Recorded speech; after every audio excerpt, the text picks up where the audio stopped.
I was like, this guy's my hero. You know what I mean? I kept turning around to this little Malaysian driver. I said, you drive. You just drive this thing and get it the hell out of here. And he kept turning back saying, no, we stay. And just kept saying, we have to stay here. And I couldn't figure out. I thought everything was, once the vehicles got there, we were going to take off and leave. But I didn't know that, Walcott was still in the aircraft. When we got in trouble that night, we had to ask the United Nations to come help out, which they did. And again, I can't thank enough the Malaysians for what they did that night. And other forces from the U.S. Army's 10th Mountain Division fighting their way to get to us and fighting by our side that night. So we asked the United Nations if they would help us, and the United Nations, a couple of countries from the United Nations showed up with armor and tanks.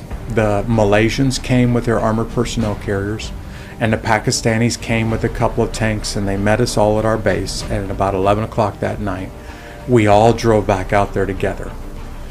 The Malaysian armored personnel carriers, I can't compliment these guys enough for their courage. They basically kept a driver and a gunner in those vehicles and then handed the rest of it over to us and said, we'll go wherever you ask us to go. We'll do whatever you ask us to do tonight. We're here to help out.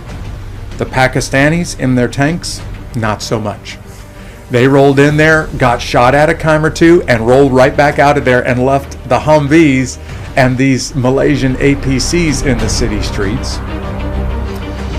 In the rescue operation, one Malaysian soldier died when an RPG hit his Condor vehicles. 19 American forces and 1 Pakistani army were also killed. Meanwhile, 73 Americans, 7 Malaysian and 2 Pakistani army were wounded. Somali casualties were heavy, some estimate around 2,000 militias and local civilians. The battle was over by the next morning. US forces were finally evacuated to the UN base by the armored convoy. 2 weeks after the battle, US general officially accepted responsibility. In a handwritten letter to President Clinton, the general took full responsibility for the battle's outcome. He wrote that the army had adequate intelligence for the mission and that the objective of capturing the target was met despite sustaining heavy casualties.